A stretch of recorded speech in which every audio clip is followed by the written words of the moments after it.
Buongiorno a tutti. Milano, Arco della Pace. Qui in tempi normali c'era la Movida, si animava la Movida milanese, un pezzo della Movida milanese. Adesso ci sono delle sedie, queste sedie vuote nei giorni scorsi sono state il teatro, lo scenario di una protesta, di una delle tante proteste che stanno sorgendo in Italia, animate dai ristoratori, da baristi, da commercianti, insomma da quel mondo che era parte, in fin dei conti, della Movida. E qui trovate per ogni sedia un messaggio, il cui denominatore comune è la paura di fallire, è la paura che in caso di riapertura tu hai il 100% dei costi da sostenere per un incasso che si abbatte al 20%. Ecco perché qui hanno animato una protesta, altre ce ne sono in giro per l'Italia, altre le vedremo in settimana. Queste proteste e i protagonisti di queste proteste sono stati multati. Una multa di 400 euro, una cosa vergognosa se pensate al fatto che quando riaprono gli esercizi commerciali, ristoranti, pub, pizzerie e altro, questi signori si trovano sul gobbo delle bollette che devono pagare o delle altre tasse che devono pagare per il solo fatto che sono rimasti a casa rispettando il lockdown ordinato dal governo. Quindi, oltre al fatto di dover pagare tutte le tasse, si ritrovano anche adesso con una multa di 400 euro, ok? 400 euro perché hanno protestato. E come hanno protestato? Come vedete, mantenendo le distanze, quelle distanze che non vengono per esempio rispettate da chi sta correndo, camminando per il parco, ok? Poi qualcuno ha parlato dei navigli, ma a me non frega andare sugli altri. A me interessa che qui sono stati multati nonostante stessero rispettando le distanze l'un con l'altro e nonostante tutti avessero la mascherina indosso. Però è arrivata la legge, è arrivato il rigore, è arrivata la norma che attraverso i suoi operatori ha comminato la sanzione, ha sganciato un pezzo di un ordigno che rischia di diventare l'ordigno, la bomba sociale che si abbatte su questo paese. Finita quella manifestazione, Paolo Polli si è fermato qui. Ciao Paolo. Ciao a tutti. Paolo Polli è un ristoratore, si è fermato qui e ha continuato la protesta, iniziando uno sciopero della fame. Allora Paolo, facciamo vedere questa sedia, che è un altro simbolo, 100%, eccolo qua, no? 100% di spesa, 20% di incasso. Se apriamo falliamo.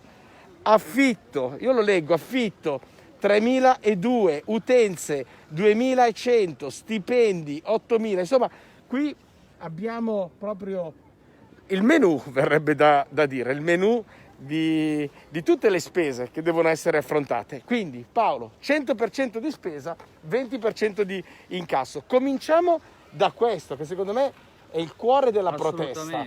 Poi la multa viene dopo, il tuo sciopero viene dopo. Allora ti domando, Paolo, che cos'è che non funziona nelle soluzioni previste dal governo rispetto alla ripartenza? Beh, già soluzioni non ne hanno ancora date, perché dicono faremo, facciamo, proponiamo, ma alla fine soluzioni non ce ne sono.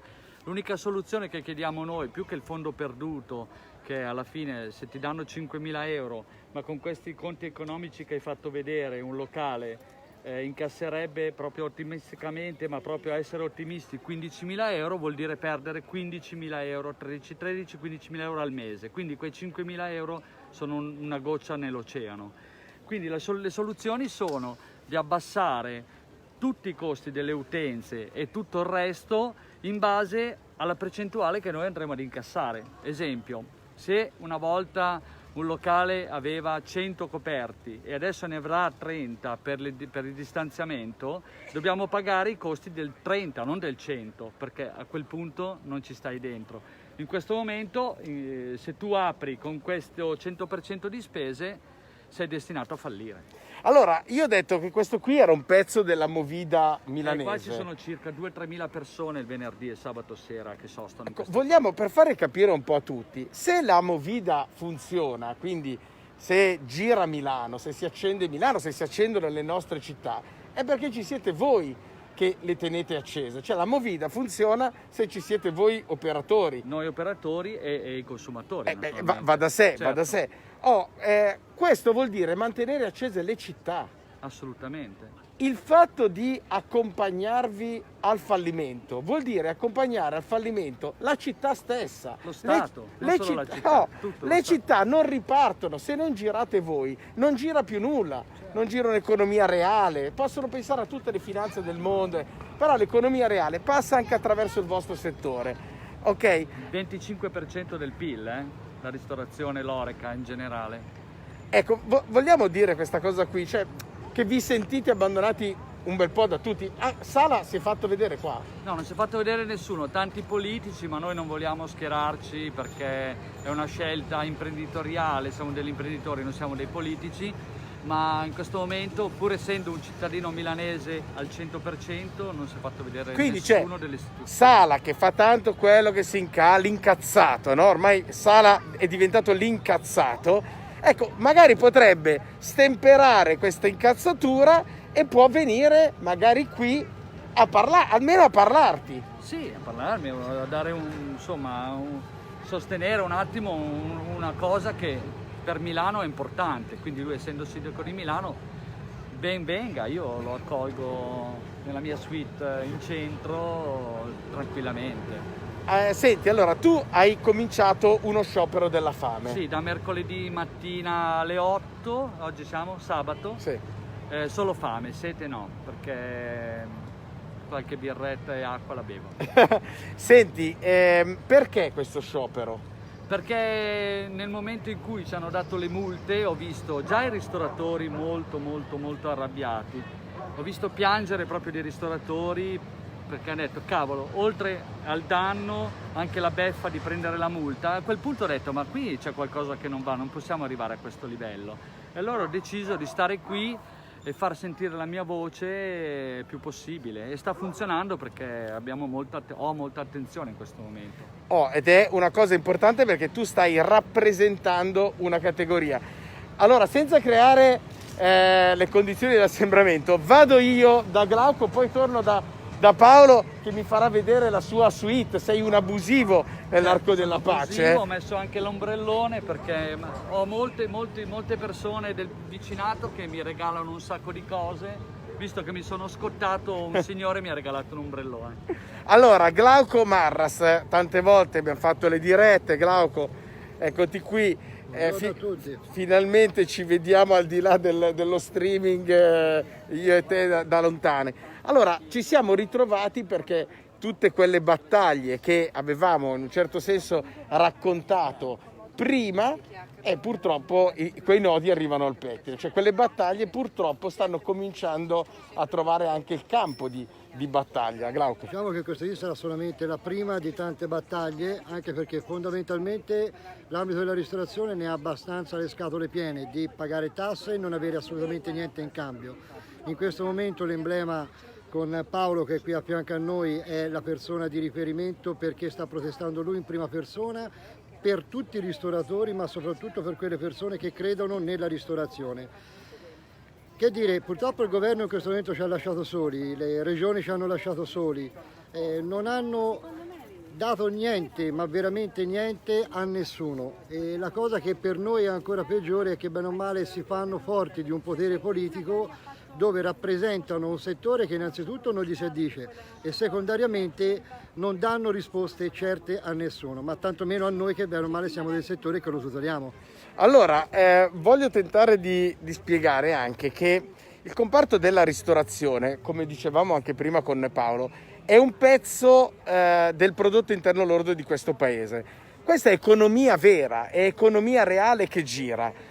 La ristorazione, perché Glauco è presidente della Federazione Italiana Ristorazione. Spieghiamo bene che ristorazione copre e va oltre i ristoranti. Esatto, La ristorazione, facciamo capire perché fa un bel blocco, un bel grumo di PIL. Allora, a me la cosa che fa sorridere è, ascoltando proprio tanti politici in televisione, mi rendo conto che non comprendono assolutamente niente di ciò che sia tutta la filiera alimentare, partendo dal classico agricoltore, arrivando poi in fondo al food service che è il ristoratore. Quando si parla di PIL per la ristorazione va fatto un calcolo complessivo che è quello che comprende tutta la filiera ristorativa, tutta la filiera alimentare, turistica e così via.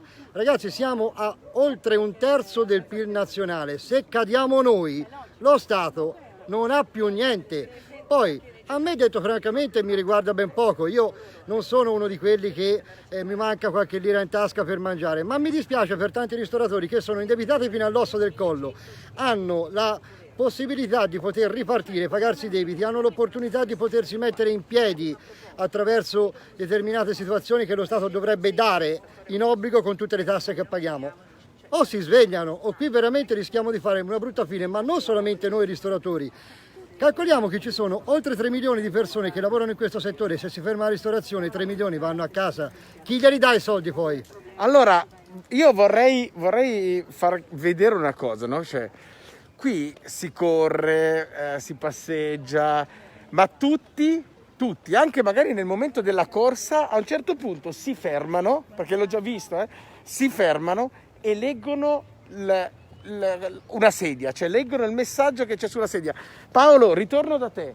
Dimmi. Tu in questi giorni mi sembra che tu abbia avvertito un senso di, non di abbandono, ma proprio di vicinanza da parte della gente, perché io mi sono accorto che la gente tutte le volte si ferma, mamme col passeggino, Selfie, gente, come se fossi un personaggio, diciamo, famoso. Gente che, ripeto, sta correndo, Certo. si ferma, legge il cartello sulla sedia. Cioè, quindi vuol dire che comunichiamo. soltanto le istituzioni non si stanno fermando. Certo. No, tra l'altro molta solidarietà da parte del vicinato, mi portano acqua, come ti dicevo prima, ombrellone, qualcuno da mangiare perché non lo sa che non sto mangiando. E poi adesso davvero, rimanendo qui questi 4 giorni, ho capito che la difficoltà è generale, cioè non solo nel mio settore. Mi arriva il parrucchiere che dice Certo. io non ce la faccio, cioè siamo in una situazione tragica, qui siamo veramente in una situazione tragica e tutti dicono la stessa cosa. C'è qualcosa che non va, perché se non riescono a fare i decreti e spiegare alle persone, agli imprenditori, a chiunque cosa faranno, c'è qualche problema sicuramente di soldi. Qui Il problema di soldi. Intanto voglio dire una cosa, Conte, perché è il presidente. Fai un atto d'amore. È il presidente. Esatto, tu hai chiesto l'atto d'amore alle banche. hai chiesto l'atto d'amore alle banche. Adesso fai un atto d'amore. Fai un condono, inizia a fare subito un condono per tutte le multe che queste persone si stanno ritrovando perché non vogliono morire. Cioè, questi hanno il sacrosanto diritto di difendere la loro libertà di fare impresa, che tra l'altro ci sono 2 diritti costituzionali preclusi. Uno è il diritto di manifestare e l'altro è il diritto di fare impresa. Punto. Quindi stanno difendendo il loro diritto sacrosanto di fare impresa. Nel loro diritto di fare impresa ci sono le tasse che pagano allo Stato, quindi al governo, ok? E ci sono le buste paga, ok, dei loro lavoratori, dei loro dipendenti. Quindi condono delle multe in primo luogo e in secondo luogo ascolta, perché non è possibile che tu metta Colao a capo della task force, non c'è un imprenditore, poi veniamo a scoprire gli imprenditori con cui sta parlando Colao e trovi tutti quelli delle big, cioè quelli che hanno sempre le mani in pasta, che non sono i pizzaioli. È un classico. Hai Tronchetti Provera. La ristorazione non servono i professionisti che non sanno cosa sia la ristorazione. Hai Tronchetti nella task force di Colau hai Tronchetti Provera, ok? Che si è fatto un culo così nella vita, Tronchetti Provera. Faceva i lavapiatti prima. Tronchetti Provera. Hai Bono che è il capo di Fincantieri. Hai l'amministratrice dell'ArcelorMittal, cioè proprio l'ArcelorMittal, l'ultima che doveva prendere la Morselli, come si chiama lei, Era l'ultima che doveva prendere ed è dentro questa task force. Non ce n'è uno dell'economia reale, forse perché sono sempre tutti pappa e ciccia. Trieste, Bono, Fincantieri, ministro Patuanelli, c'è la compagnia di Trieste, com'era il can de Trieste, il pezzo famoso. Allora, voi non vi caga Il nessuno. discorso è che se sapessero risolvere le cose va bene chiunque. Aspetta ma non che essendo... non ti trovo più. Tante volte siamo contro luce. Vabbè, abbiamo... Aspetta, vai, ecco. Dico, sapessero risolvere i problemi va bene chiunque. Il problema è che non sono in grado, no? Ma poi tra l'altro, forse parlavamo prima con un signore che è venuto, era tutto arrabbiato, e non è possibile 450 euro a testa al giorno per la task force. Ma è vera sta cosa? Che li pagano anche? No, lo fanno gratis. No, ma non importa che siano pagati oppure no, il problema è che complicano la situazione. No, a parte quello, però, cioè, io non riuscirei... No, non sono retribuiti. La task force di Colano non sono retribuiti. Questo è positivo. Ci manca anche Quindi quello. sì, dovevano mettere dentro delle persone che sanno di che cosa stanno parlando. Cioè, bastava chiamare, non lo so, uno della categoria dei ristoratori che ha fatto il ristoratore, che è un ristoratore, perché ci sono dei meccanismi in un ristorante che chi non ci ha lavorato non li capisce, capito? Certo. E questo in tutti i settori. Quindi non si capisce come mai mettono dei tecnici istituzionali, I soliti. che non ci possono risolvere questa cosa. Adesso vedremo, la prima notizia che è uscita sono quei famosi 4 metri di distanza, che non si capisce se sono 4 metri quadri, quindi 2 metri di distanza o 4 metri... Allora, ve lo dico subito, se dovessero mettere 4 metri lineari non apre neanche un locale. Cioè non fate questa roba perché 4 metri lineari aspetta, di allora, distanza... con te ti stiamo dando gratis dei suggerimenti sulla riapertura. Allora, digli come cacchio devono riaprire questi locali, almeno se allora, vogliono. io la penso in questa maniera. La forza del locale sono i coperti, cioè Certo. più coperti fai e più incassi. Se tu piuttosto metti dei separé tra la schiena di una persona e l'altra, trovare un sistema diverso, non i plexilax che ti passa la voglia. Assolutamente le famiglie devono stare insieme, perché se già passa il fatto che il papà sta a 2 metri, l'altro a 2 metri, non viene nessuno nei ristoranti.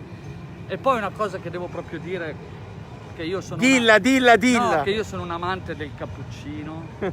Cioè entrare in un bar dove ti preparano il cappuccino, ti fanno la schiuma, scusate, crema di latte, ti mettono il coperchietto, ti danno il cucchiaino, ti danno lo zucchero, vai a pagare, ma bevilo subito sto caffè, 2 secondi e esci. Cioè, ma che senso ha?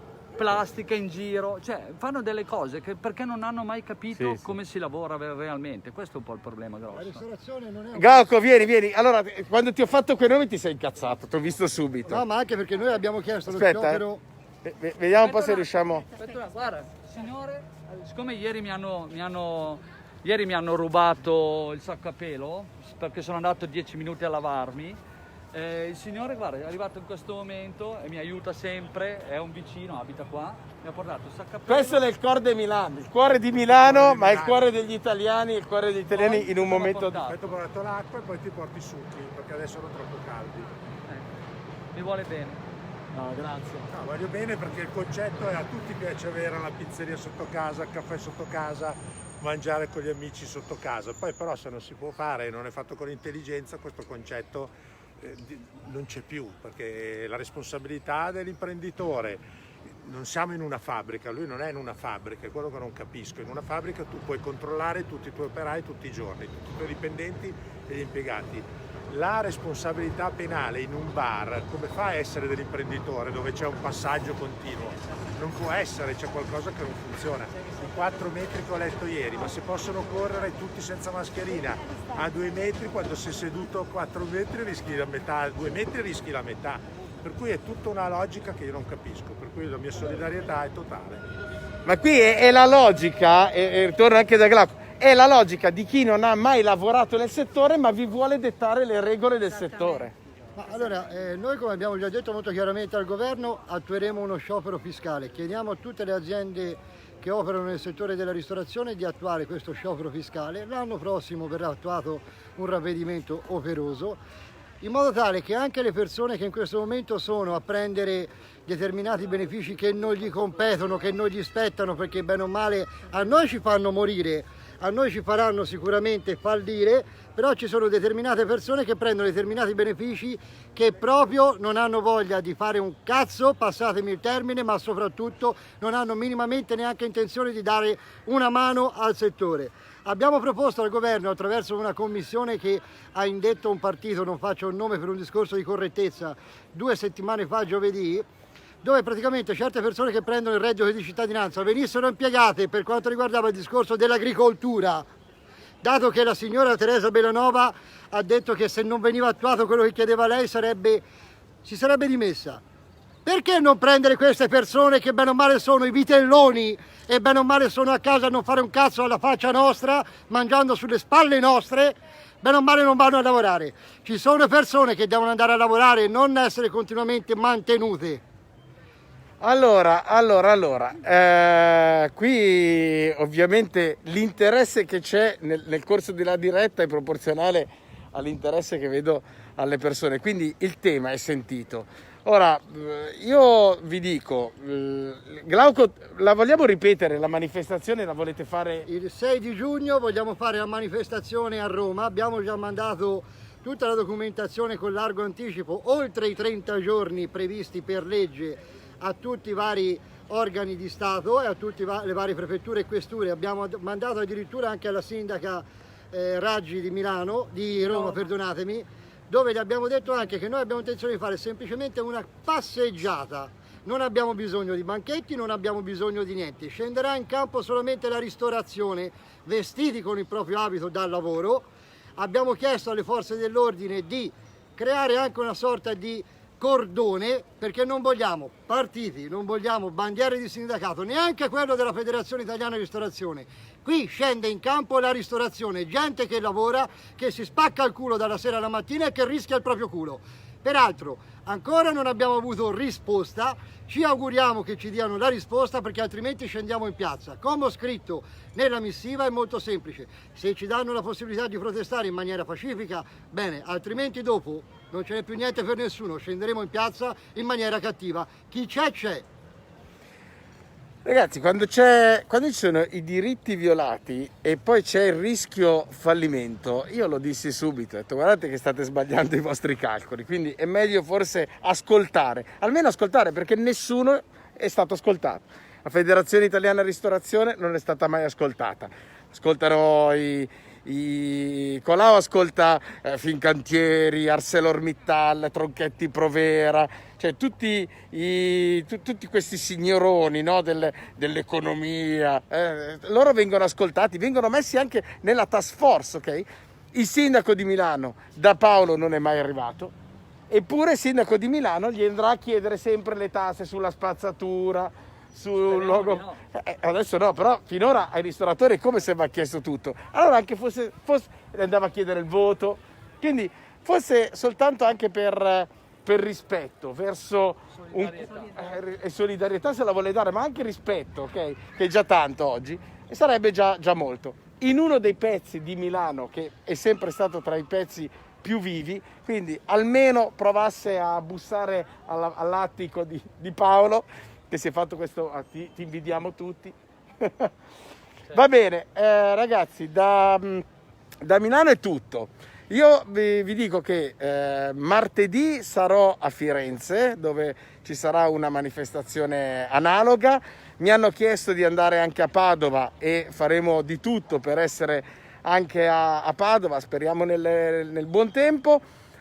Ho dato la mia disponibilità, compatibilmente con i lavori d'aula, a partecipare, ad essere fisicamente presente, ma non fosse altro perché io poi non è che possa cambiare alcunché, non è che posso impedire le multe o altro, la prenderò anch'io, condividerò questa battaglia, dopodiché, caro Conte, mi troverai davanti a Palazzo Chigi, ok, con una protesta di cui mi faccio portavoce, e fin tanto che non li ascolti e non condoni quelle multe, sarà una protesta che ti seguirà per sempre, altro che avvocato del popolo. Tu rischi così di essere linciato dal popolo della ristorazione. Quindi io te lo dico, caro Presidente del Consiglio, caro Governo, iniziate ad ascoltare un po' di più, perché altrimenti qui finisce male. Finisce male perché? Perché, come vi abbiamo detto dall'inizio, non avete provveduto alle conseguenze del lockdown, cioè alla mancanza di liquidità.